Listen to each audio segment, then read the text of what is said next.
আসসালামু আলাইকুম রহমতুল্লাহি ওবরাকাতু। প্রিয় দর্শক, আজ আমরা আলোচনা করব বদমাইশ বা দুষ্টু প্রকৃতির মানুষের কিছু স্বভাব চরিত্র সম্পর্কে।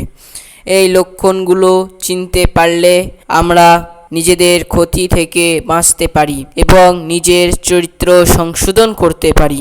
প্রথমত, মিথ্যা কথা বলা। বদমাইশ মানুষ প্রায় নিজের স্বার্থে মিথ্যা বলে এবং অন্যকে বিভ্রান্ত করে।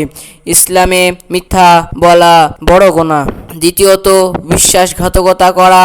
কারো বিশ্বাস অর্জন করে পরে সেই বিশ্বাস ভঙ্গ করা একজন খারাপ মানুষের লক্ষণ। তৃতীয়ত, পরনিন্দা ও গীবত করা।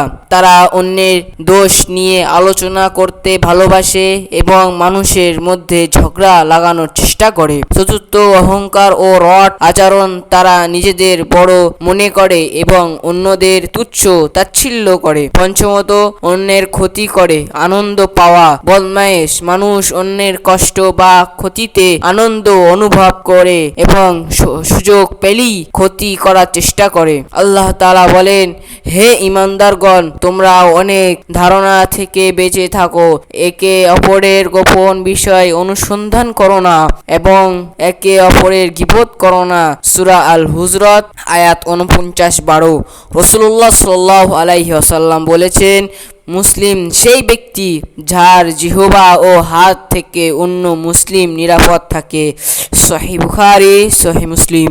তাই আমাদের উচিত মিথ্যা, বিশ্বাসঘাতকতা, গীবত, অহংকার এবং অন্যর ক্ষতি করার মতো খারাপ অভ্যাস থেকে দূরে থাকা, বরং সত্যবাদিতা, দয়া, ক্ষমাশীলতা এবং উত্তম চরিত্র গড়ে তোলা।